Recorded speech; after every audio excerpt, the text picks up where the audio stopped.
Hey everybody, welcome to Proclaim from Home, week 3. My name is Amy Crawford, and to do the classic safest intro, I'm a biochemistry major, senior. Fun fact, I was born in Northern Ireland, but I moved to Burnsville here when I was 7 and didn't get to keep the Irish accent. So I'm living in my house with my 4 younger siblings and my parents, and if you hear any piano or trombone practicing in the middle of this, it's how it be. It's a good time. Um, on campus, I played with the Gustavus Symphony Orchestra, worked around the biochemistry department, and I'm on the Proclaim leadership team, which is a hoot and a half. So, um, when I asked Nathan way back in December if I could speak this semester, things look very different. Yes, there was snow on the ground both times, which is kind of weird. but back then I was in the library, it's finals week, and I was trying to write this paper for my proteins class, which is a capstone for the biochemistry major. And our prompt wanted to write about some of the reflections that we were doing on our career and resiliency over that semester. That class, they really try to send us out into the world as good little liberal arts students instead of little lab robots. And so this talk will not be about science and proteins, don't worry.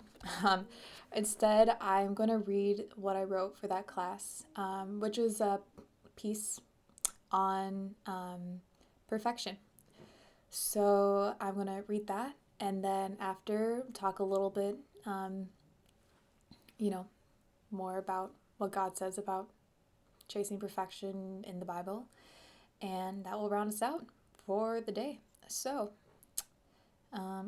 without further ado. I play violin. Have been since I was like 10-ish, but I never played in competitions or auditioned for anything particularly stressful.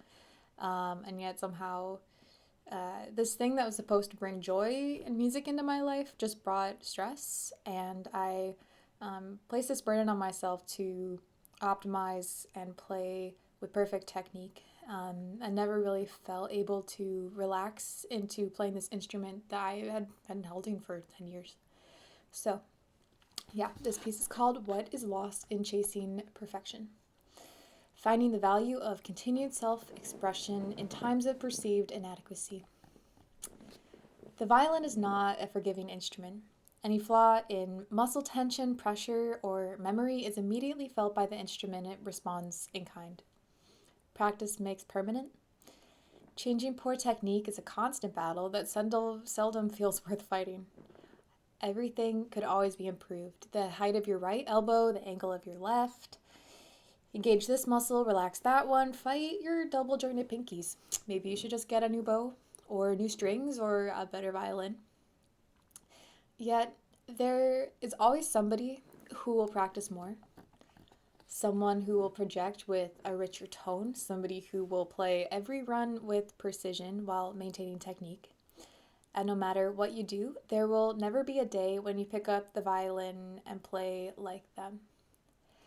Many of these people, who are seen as ambassadors of the violin, practice 8 hours a day, isolated, alone in a practice room.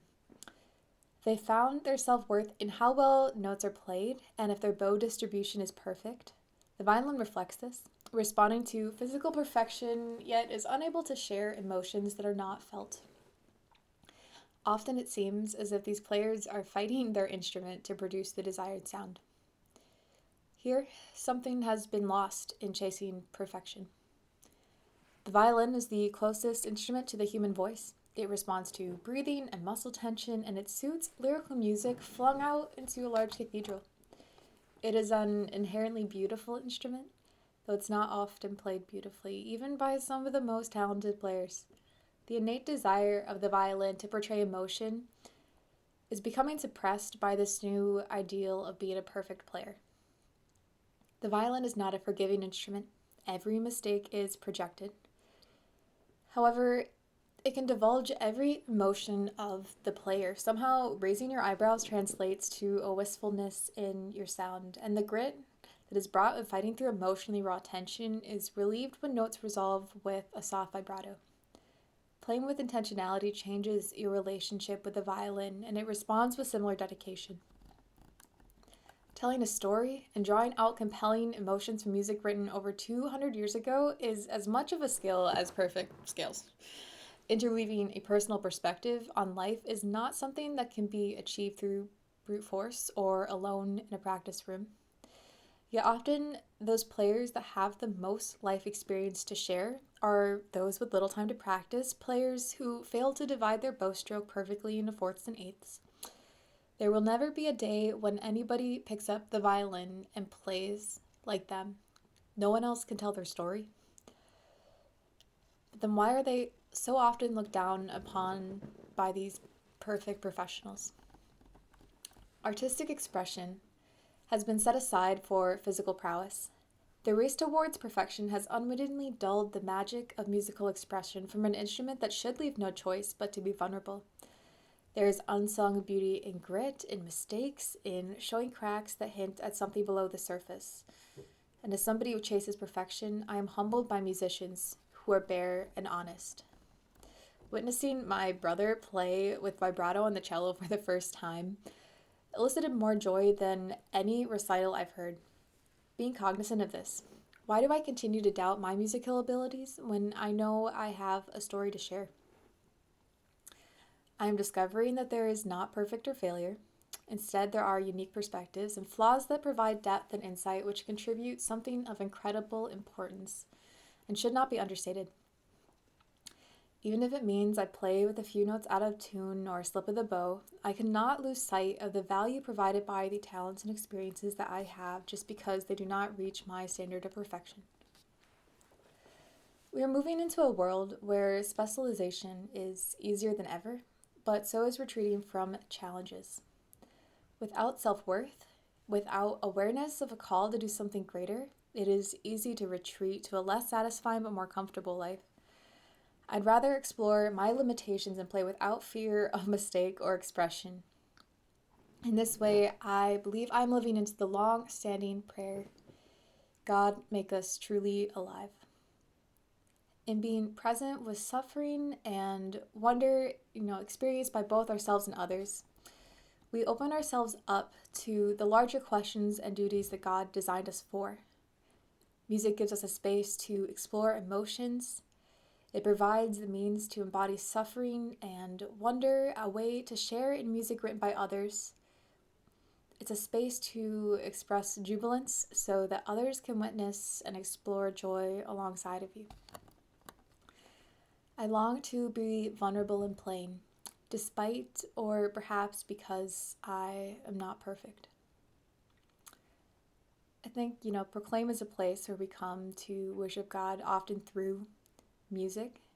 And some of my favorite times have been playing with the band or singing with everybody, and it's not perfect music, voices crack and I mess up all the words, but at the same time, there's such a different sense of joy and passion and emotion that goes into that than, whenever I'm playing by myself with my violin, trying to produce this, perfect tone or play a scale.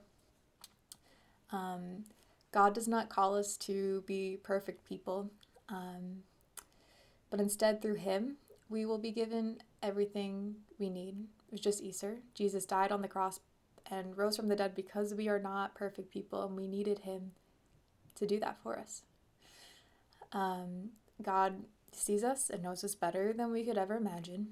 Even those feelings that we hide behind a seemingly perfect exterior, those feelings of worthlessness, of anger towards ourselves or at others, jealousy, judging others based on arbitrary rules that you hold yourself to.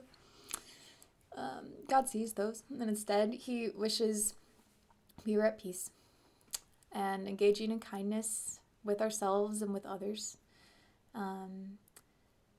That we looked to how we could use our gifts and talents to serve Him instead of judging ourselves. So I think especially during this time where we're all at home and have so much more time to think and be by ourselves, and we're surrounded by a bazillion to 2,000 BuzzFeed articles telling us how to be optimally productive or that we should be meditating and exercising every day, Um, it's a time to not put this pressure to be perfect on yourself and do what you can. Um, I guess Davis, don't know about you, but I did not sit in a chair from 8 a.m. to 4 p.m. Um, I would go crazy if I did. I kind of do during finals week when I try to do that. We get up and we walk to classes, listen to music. Sometimes you have to walk outside during basically a blizzard and negative 20-degree weather. Go to the cave, go to the courtyard, get coffee, have chapel break. So you shouldn't expect a sudden change from getting up every at least hour to now sit in a chair and focus on, Google Meet meetings and textbooks for 8 hours a day. So the first challenge that I have for you is to take your own little personal chapel break as a way to break up your day and a way to remind you that you don't need to be optimally and perfectly productive right now. It's okay to take breaks. For you, it might not be chapel break at 10 because that's often whenever I'm getting out of bed. But maybe it's after, a long meeting or finishing reading a very long chapter. Take 20 to 30 minutes and spend some time with God. Maybe open that email that Siri sent out a while ago about ways to engage with your faith at home. It's a classic, but God made the world in 6 days and then he said it was good and then he rested. So the work you're doing is good. Now just go and rest. Focus less on trying to be perfect in your world, and juggle everything, complete everything, and place unrealistic expectations on yourself, and take a moment to rest. I find that when I can deliberately make God a part of my day and engage with my faith, it brings this sense of ease and lowers the sense of anxiety and just sets a tone for the rest of the day that I can trust him and it'll be okay. And, he's guided me before and is still there to guide me as we move forward. Even if you feel more distant right now, there's so much hardship going on, do not let this pull you further from him and into the worries of the world. Instead, keep leaning and trusting on that faith that you've built. Think about why you kept coming to proclaim, why you believed and placed your faith in him before, and know that God and that faith is still there. The second part of my challenge relates to the first one, in which during your break possibly, or this could be a whole nother time, try to find a way to express your story, your emotions, how you're feeling right now, about the world, whatever you feel like you want to do, in a way that is not necessarily focused on being a perfect product, and instead expressing that truly and vulnerably and openly to God. Might be a bad modern dance. It could be a drawing. It could be some writing, journaling, talk to a friend. For a lot of us, it might be music. Proclaim is such a music-centered way to worship. And yeah. So I wish you the best of luck this week, and remember that God loves you and he doesn't expect or want you to be perfect on your own. Take just 30 minutes to sit with him and take some time to create a project or a piece of art or music or worship and express your story in a way that's not expected to be perfect. I wanted to remind you that the Proclaim team would be so glad to pray for you. So go and shoot us an email at prayers@gac.edu. And thank you for watching. Go in peace.